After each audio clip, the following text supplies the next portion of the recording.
Thank you. I want to welcome all of you for joining us, and I appreciate your attendance at this webinar. This is going to be one of our series of webinars that we do this year. Because of the timing and the time of the year we're at, this one is going to focus on your property tax bill.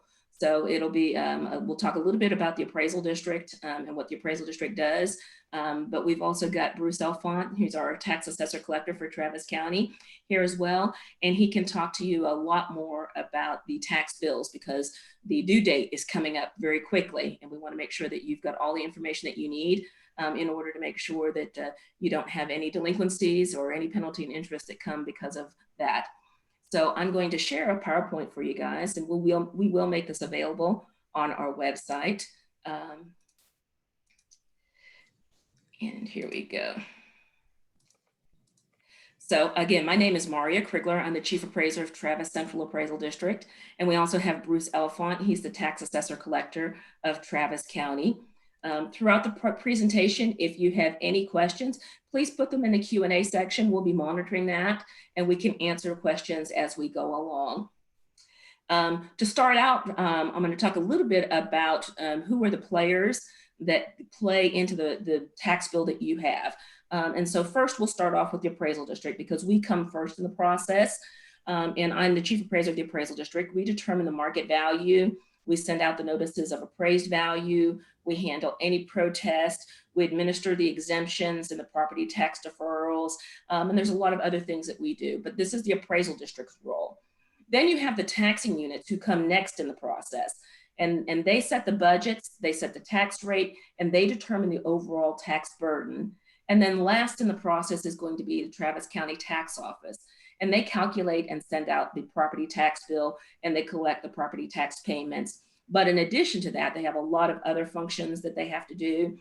They do vehicle registration, they do your license plates, they do voter registration, they do placards for people with disabilities, alcohol beverage permits, and any court costs. So there's a lot of stuff that the tax office does.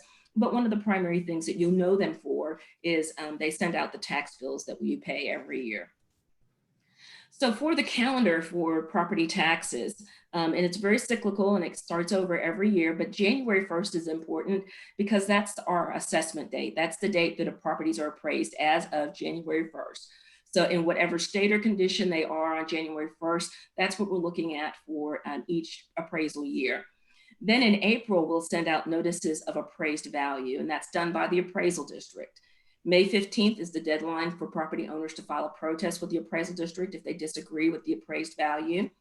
July 25th is the date for us to certify the appraisal rules over to the taxing units.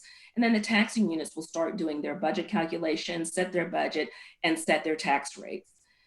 Starting in October, we'll begin mailing property tax bills. And then in November, we have a voter approval election, and that happens on a unified election date. So if any taxing unit goes above the no new revenue rate or above the voter approval rate, it has to do an election and it has to be approved by the voters. And we did see one this year for the city of Austin. They went out above their tax rate and had to do a voter approval rate. And then on January 31st, property tax bills and payments are due. A lot of questions will come up, market value versus tax rates. And, my market value stayed the same. We get this question a lot at the appraisal district. We've gotten a lot this year. My market value stayed the same, but my tax bill still increased. And why is that? And that's because the market value only determines a part of your property tax burden. It's your market value minus any exemptions that you're entitled to becomes your taxable value. And then your taxable value times the tax rate that is set determines how much your property tax bill is. So if your value stays the same, but your tax rate goes up, you're going to pay more taxes. And that's because of the tax rates that get set by the taxing entities. And they have various levels of what they have to calculate for you and propose. But again, it's that adopted tax rate that is really going to determine what your overall property tax bill is going to be. And then the taxing units use that money to provide all the services that we have become accustomed to. So school districts, teachers, police, fire, hospital, all those services are paid for with the money that is generated from the property taxes. And I will now turn it over to Bruce so he can talk a little bit about the collection side and some of the important dates for that. Well, thank you, Marya. It's great to be with everybody. Marya and I historically have done these in person around the community, and they've been very successful. Obviously, with COVID, we're having to find new ways to communicate with people, and we're very happy that y'all have joined us. I guess in some ways, doing this by Zoom is going to be easier and more accessible. So I imagine this will be with us going forward. So Marya covered some of the important property tax dates. Typically, we're working on mailing out our property tax bills in October. As Marya mentioned, the city had the transportation bonds on their ballot in November, and their tax rate was tied to passage of those bonds. And so we waited until after the election to begin processing the property tax bills for this year. So I've heard from a lot of y'all, both phone calls and emails, where's my tax bill? It's late. And they were late this year. And all of them are out except for a few bills where they're tied up with TCAD protests. But the vast majority of the bills are out. And you can always go on to the tax office website and look up your bill online. So the bills are out. The end of December, which we missed, is the deadline for the IRS deduction. And a couple of years ago, that changed to where you can only deduct if the amount over $10,000 of your property taxes. And so that was unfortunate. A lot of people are not able to deduct anything, and the rest of them are able to deduct far less than they used to. February 1st is the deadline for paying your property taxes. And penalty and interest kick in a big way. On February 2nd, they start at 7% and they go up 2% every month until they hit 24%. And this isn't me, this is set by the state legislature, and it's something that we have to abide by. Please don't mail your property tax bill at the last minute. You have to have a postmark, a postmark that's timely. And if you mail it at the last minute, you may not get a timely postmark. And no matter how convincing you are on the phone, I have to go by the timestamp, the postmark. And if it's a February 2nd postmark, we're going to have to impose penalty and interest. So if you're going to mail it, please mail it early enough to where you're not worried about that at all.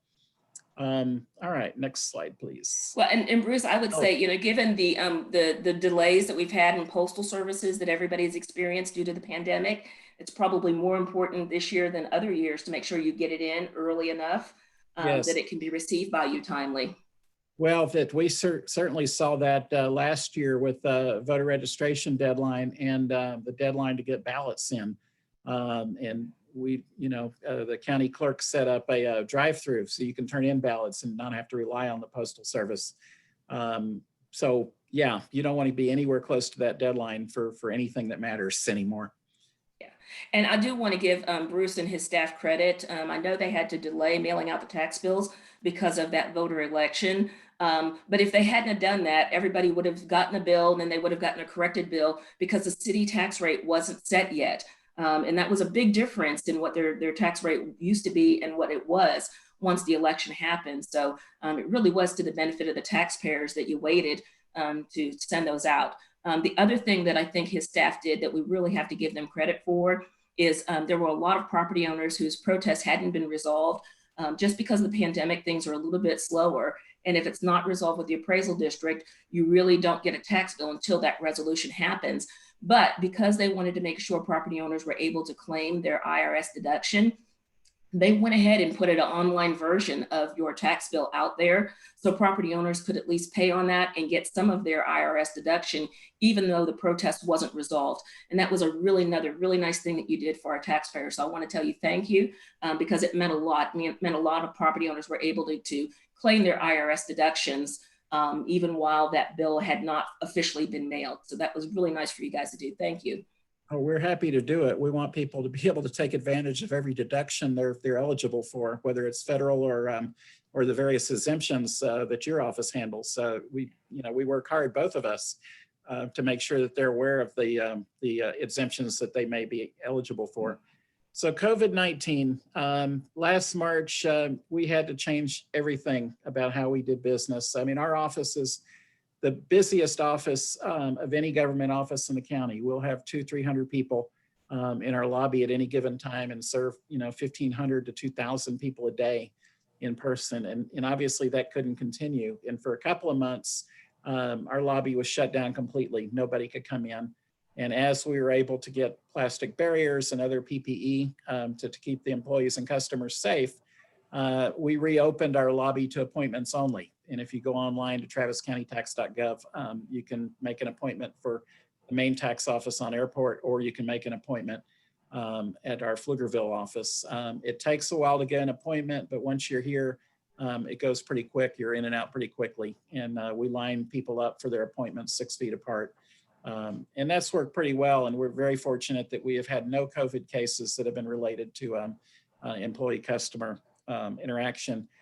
We also have drop boxes. If you want to drop off a check, you don't want to mail it because you're worried about the deadline, you can drop off a check at our drop box. Again, you can mail it, but we prefer that you don't. And we're pushing very aggressively, encouraging people to go online. You can pay by e-check for just $1. You don't have to leave your home. You get an immediate receipt. And that's if you're going to be paying it at the last minute, that receipt matters. I talked to a lot of constituents who say, I mailed it in and I didn't get a receipt and I can't prove that I mailed it in time. If you do it online, you get that immediate timestamp that proves that you're timely.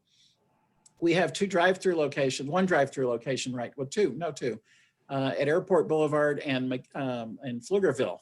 You can go through our drive-through locations. At the beginning of the month and the end of the month, the lines are pretty long, mostly because of motor vehicle transactions. So if you're going to pay your taxes through drive-through, I would encourage you to do it before you get too close to the end of the month. Again, we talked about appointments. You can go get an appointment online for our Pflugerville offices. You can also pay by credit card, and I don't encourage that because there's a 3% interest that we cannot waive. By law, we're prohibited from waiving it. But for some people, they don't have any other way to pay it and they don't want to be dinged the penalty and interest. They can do that. We also have a PayPal option, an agreement with PayPal where eligible people can pay by a PayPal credit card and get no interest for 6 months. And then after that, they apply their interest. So basically a free loan through PayPal for 6 months to buy people time to be able to make the full payment. I think next slide. So the PayPal is new, isn't it, Bruce? Yes, it is new. And that's awesome. Yes, it is. And for some people, that's really going to be helpful. A lot of this I talked about already. In addition to paying online, you can sign up for eBill and get your bill online. You can get it emailed to you, and you would get that bill faster than you will get the mail bill. We spend $250,000 a year printing and sending out property tax bills. And if we can get more people to sign up for eBill, we can save some tax dollars and you'll get your bill quicker, not have to wait for the mail.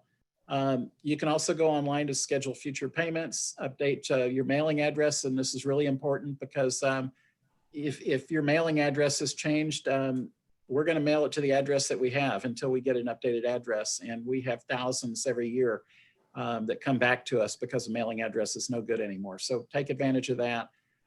You can download your record and you can apply for a payment plan online. So really, there's almost no reason that you would ever have to come to the tax office for property tax issues. And that's what we're trying to, that's where we're trying to get to where people don't have to come to our office and stand in line, and especially during a pandemic. So skip the trip. Next slide. Payment options. So if you're 65 or older, disabled, or veteran, for your homestead property, you have several options. You obviously can pay the whole thing before the February deadline. These people can pay in 4 equal installments, quarterly payments with no penalty and interest. So you could sign up for that if that's something that works for you. Certain people can defer their taxes. And we'll talk about this because for some people, this is a good idea. And for some people, it may not be a good idea. But state law allows the 65 and older disabled people and veterans with homesteads to defer their taxes for the period that they're in the house, with a 5% interest per year versus the 7% that accrues to 24%. There's a couple of things. One is if you have a mortgage, you need to check with your mortgage company to see if they will allow you to defer your taxes. And the other issue is if you're 65 and hopefully you'll live another 20 or 30 years, there's going to be a big tax bill at the end of that when you pass away or want to sell the house. And that tax bill has to be resolved, paid off within 180 days of your passing or trying to sell the house. So if you don't have kids, you don't care what happens to your house. I was talking to a woman yesterday who's 87 years old. She has no kids. She's not real interested in what happens to her house. She doesn't have to pay anymore. She can defer the taxes. And when she passes, we will foreclose on the home, and then we will sell the home to pay off the taxes and put it back on the, put it back, get people back in living in it. So if you're going to think about deferring your taxes, think about those issues and whether that makes sense for you. If you have kids or you want your home to go to somebody else, you have to know that those taxes have to be resolved within 6 months of your passing. Delinquent payment plans, like I said, the penalty and interest is pretty stiff. We encourage people to pay as much as they can up front if they can't pay everything, and not because we're trying to get your money, although we are, that's our job, but because the more you pay up front, the less is going to be subject to that penalty and interest. And so we encourage y'all to be aggressive on your payment plans so you're not being hit with as much penalty and interest. And if you set up a payment plan with us and you stick with it, your property is not going to be foreclosed on. During COVID, we have a lot of people in our community who've lost their jobs and people who've lost their businesses. And we're very concerned about their ability to be able to pay their taxes and stay in their homes or keep their property for their businesses. So I've asked Governor Abbott to consider waiving penalty and interest for the people who have been impacted by the virus. If you've lost your job, you've lost your business, we ought to be able to give you a more flexible payment plan for a longer period without penalty to give you time to get back on your feet and find a job and get a business. We don't want to have to foreclose on homes, and hopefully the governor will consider this proposal that I think will be able to keep more people in their homes. Next slide. So Marya and I get a lot of pushback about taxes and appraisals, and they don't know who to call and why did my taxes go up? And I have to tell them, go talk to the taxing entities or talk to the appraisal district for your appraisals. We really want to encourage people to be involved. I'm the voter registrar for Travis County, so I have an interest in people registering to vote. But you want to be an involved, good citizen. If you're concerned about your property taxes and these bond elections, you need to participate in them. You really need to understand a little bit more about the issues at the city and the county and the school district, so you can have a better sense of what they're dealing with. I would like my taxes lowered, but I do want my garbage picked up. And I do want the schools to have the funding to properly educate our kids in this county. And so it's always a balancing act. If we're going to cut taxes, what services are we willing to do about? And that's a very important conversation for all constituents to have with each other and with their elected officials. Maybe there's some things that we can make more efficient. Maybe there's some services we really could do without. But those are conversations that need to be had. And we really want you all to be civically engaged so our elected officials can help make better decisions. And that is about all I have. I hope everybody on this call is registered to vote. And if you're not, you can get a voter registration application at any post office or library, or you can go online at the sos.gov and print one out and fill it out and turn it in or mail it in. And so with that, I will turn it back to Marya. Thank you all so much.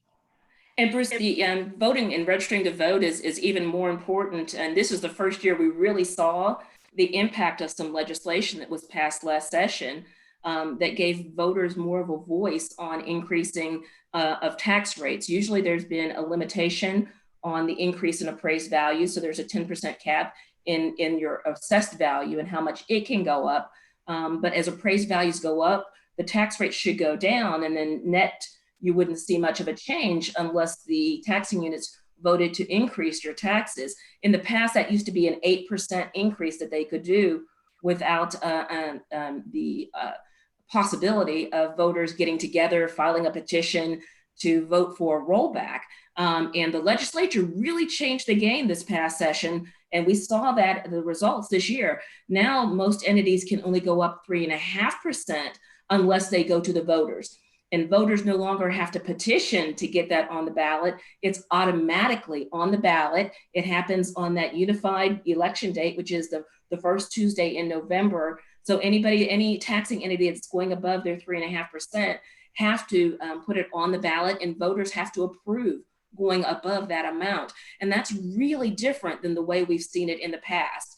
This year, we only had the Travis County, the city of Austin go above that amount. But when they went above it pretty significantly, but voters voted and they approved that.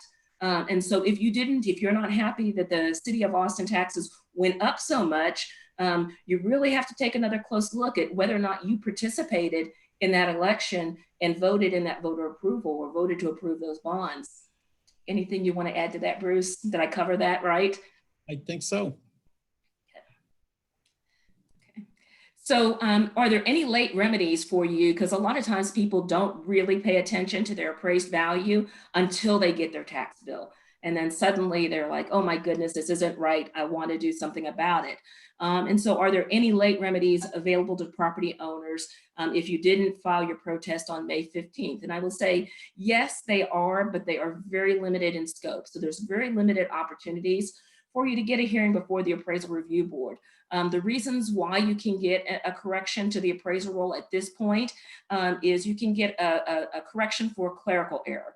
And those are more transcription issues. So if your house is 1,000 square foot, but we put 10,000 on there because it was a transcription, we added one too many zeros, you can get a correction to the appraisal roll for that. You can get a correction for multiple appraisals. So if we've got the same property on the appraisal roll more than once, but it's the same property, we can make a correction for that. If we have your business on the roll, but you had closed down before the first of the year, non-existent property, we can make some corrections for that. Or if there's some ownership information that we have incorrect, we can make corrections to that. There's also an ability to get a correction on just it's not a clerical issue, but you just dispute the value. We can do a clerical error correction for substantial errors, but it's got to be a substantial error. So if the property is at least 33% over market value, or if it's your residential homestead and it's more than 25% appraised more than the market value, you could receive a clerical error, substantial error correction. But filing for those substantial error corrections must be done before the taxes become delinquent. So if you think there is a substantial error, if you think we've got your property appraised, overappraised by more than 25%, if it's your homestead, or more than 33%, you can submit a clerical error correction motion with the appraisal review board, but that has to be received before February 1st. So it's really important that you do it before the delinquency date, because it goes away after February 1st. The other thing that you can do is, again, homesteads are a great benefit. And sometimes people forget to file their homestead exemption. Sometimes you may have turned 65 and not let us know. And so you're entitled to additional exemptions that you may not already have. You can still file a late homestead application. Usually the homestead application is due by April, but you can file a late homestead application up to 2 years after the delinquency date. So if you forgot to file your homestead application or your over 65 exemption application, you can do it, and we can go back 2 years and apply that exemption. And if we're applying a late exemption, you may be eligible for a partial refund of the property taxes that you already paid. So again, homesteads are really important. It's a great benefit to property owners. And if you haven't filed it, it's not too late. And again, that will help you, really help you with your property tax bill. So late remedies are both the clerical error, the substantial error, and again, it's not too late to file your homestead exemption. If you need to file for a deferral, Bruce's office will handle the deferral on the collection side. Your application for deferral is handled with the appraisal district. So if you're a senior or a person with a disability, again, your property taxes can be deferred until you no longer own the home. And again, it's 5% interest on that one, but you submit that deferral application with the appraisal district, and we've got those available on our website. For other property owners with a homestead exemption, you can defer a portion of the increase if it's more than 5%, but that one has a higher interest rate. It's an 8% interest rate, and the taxes must be paid within 180 days of selling your home. And again, for those deferrals on the increased appreciation of your home, really, really important for you to check with your mortgage company, because mortgage companies do not like anything that will create a lien on the property that would be superior to their lien, and taxes are always superior to any mortgage lien. And you may be in violation of your mortgage contract if you defer it without getting the express permission of your mortgage company. So I would strongly, before you do this, check with your mortgage company, because we don't want anybody to go afoul and create problems for you with your mortgage company. We are going to do another webinar for you guys in February, and we'll put it out there and announce it. It's going to be February 17th, and it's going to be all about homestead exemptions. So we'll give you more information on homestead exemptions, the type of homestead exemptions, the qualifications that you might need, explain a little bit more about some of the benefits that you're going to get with the homestead exemption. So not only do homestead exemptions take a little bit of value off of your taxable value, but they also invoke that assessed value, that limitation, that 10% cap we spoke about a little bit earlier. You get that benefit. Your substantial error is a benefit that you get if you have a homestead. And if you're over 65 and you're claiming the over 65 exemption, you get a tax ceiling. And that really limits, particularly when you become on a fixed income, limiting how much your taxes and putting a ceiling on your tax increases for the school districts can be really, really important for you. So we'll be doing that webinar. It'll be February 17th at 11 a.m. And the registration is now open on our website. So please stop by and join in that. And with that, I'm going to start looking and seeing what kind of questions we've got. And we can answer some of the questions that we've got. The first question is, we bought a condo unit in March where a duplex was developed on a previously single home lot. The tax bill is still in the developer's name. How do we get it split up between the two condo units and assigned to the owners of the respective units? That's an excellent question. Our assessment date is as of January 1st. So it's the January 1st owner that is responsible for the taxes. But if you contact our offices and let us know if you've already filed your deed with the county clerk's office, we can work with you. Again, it's going to be a timing issue because January 1st is our assessment date, but we can look at making sure that we get that corrected for you for the future years. The next question is, when is the tax exemption request deadline for calendar year 2021? Again, you can start filing your homestead exemptions for if you're over 65. As soon as you turn 65, file your exemption for your over 65. But if you just purchased a property and you're filing for the first time, submit that application after January 1st because you don't qualify until January 1st. So after January 1st, you can submit your homestead application with the appraisal district. Again, the deadline to submit that ends April 30th, but that's just technical deadline because you can file a late exemption application up to 2 years late for a homestead exemption. So you've got plenty of time to file that exemption application. Another question is, do you have to file your homestead exemption every year? And the answer is no. You only have to file your homestead exemption one time unless the appraisal district sends you a request to resubmit your application just because we're verifying the qualifications for the exemption. So no, you do not have to file it every year. You only have to file it one time. If you provide us your driver's license and we have your date of birth, then when you turn 65, we will auto add your over 65. But in years past, it was never required that people provide us their driver's license. So we don't have that information on everybody. So if we don't automatically update it, send us an application with your over 65, your driver's license, so that we can provide that for you. But you do not have to file it every year. Let's see, how does it typically take to get a clerical error to be resolved? And that can take some time once you file and get your timely request in. And that's because the ARB, you know, when we have our protest season, and we do that hot and heavy, and we do that from May until August or September. After that date time, the ARB doesn't meet every day, and they don't meet quite as frequently. They may meet once a week or once a month, but it's less frequent. So it takes a little bit longer to get those clerical errors resolved. But anytime you can reach out to us and let us know and get an update on what is the status and where you are in the queue of things to get scheduled. Is the appraisal amount for the year also set on the assessment date of January 1st? So yes, January 1st is a really important date for the appraisal district. That is our assessment date. Now there are 3 values that you have with your property. We've got market value, which the appraisal district determines, and that is what the property would sell for. And we're looking to determine what will that property sell for as of January 1st. And we do that on January 1st. Then you have an assessed value if you've got a homestead and you've got that limitation, and that is a state mandated calculation. So there's nothing that the appraisal district does to determine it. It's just a calculation. And the calculation goes as follows. It is last year's assessed value plus 10% or the current market value, whichever is lower.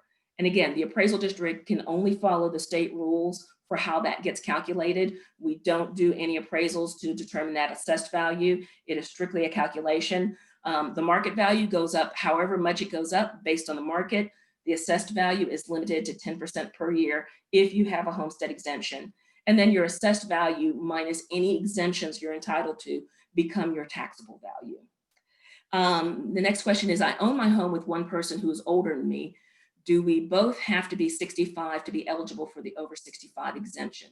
Okay, as long as you are co-owners of the property and you're jointly owning the property, and I would say in this case, a married couple. Married couples are treated as one. So as soon as one of you turns 65, you can claim the exemption. And it only has to be one of you, the husband or the wife, it doesn't matter. Whoever turns 65 first can claim the exemption for the property, for the entire property. If this is a situation where you have you're not a married couple and you're not treated as one, but it's 2 people with an undivided interest and you each separately own something, then you must claim your exemption for the interest in the portion that you own. And that's based on your own qualifications. But if you are a married couple, as soon as you turn 65, you can claim your over 65 exemption. Under what circumstances is the valuation on the CAD's website listed as not applicable? Okay, so as soon as we start working on our 2021 appraisal roll, the 2021 values are not going to be displayed yet. Again, our assessment date is January 1st, but we're still doing our work to calculate our values and develop our models. The notices of appraised value will go out in April. And so as soon as we send our notices of appraised value, then the 2021 values on our website will change from not applicable to giving you the actual values. So if you're not seeing a value on the website, it's probably because you're looking at 2021. You need to flip your year back to year to see your 2020 value, because 2021 is still a work in progress. And one more question. My wife and I just bought our first home, and the lender told us we should file the homestead exemption to keep our taxes from going too high. We're in our 30s. Does this sound right? Am I unclear on how this all works? Yes, and please join us back in February 17th for our homestead webinar. But yes, it's important for you to file your homestead application. And there are a lot of people, and they are scammers. I will say this, they are scammers that'll send you, as soon as you're a new home buyer, you're gonna get these envelopes and there will be pink slips and it'll say only $50 and we'll file your homestead exemption for you. Don't get taken in by the scammers. It is absolutely free for you to file your homestead exemption. You file it with your appraisal district. If you want to file and print and mail a copy of your application, you can do that. But we also have a website portal where you can submit your application electronically. And again, it is 100% free for you to do this. And your homestead exemption will provide you some benefits. Again, it takes a little bit of value off of your assessed value so that your taxable value is lower. Therefore, you pay less taxes. And then when you become 65 and older, that's when really the best benefits start kicking in, because you get that tax ceiling from your school districts. And school districts represent about 50% of your total tax bill. So if you can start putting a freeze and a ceiling on those, that is a tremendous benefit for property owners. With that, please, everybody else, please continue to send your questions. We will reply to those and put the answers on our website, but we are out of time right now. I've gone a little bit over, but I encourage everybody to join us back. Again, February 17th, we'll do a more in-depth webinar on homestead exemptions. We'll go more in depth on the benefit of that homestead limitation so that you can understand a little bit better about all the benefits you can get with your homesteads. And I want to thank Bruce for joining us again. Thank you so much. And thank you for everything that you do for the taxpayers in Travis County. You guys have done a lot of really impressive things this past year. And I didn't know about the PayPal. That's awesome that you guys were able to do that. So thank you again for joining us. And we will see you guys next month.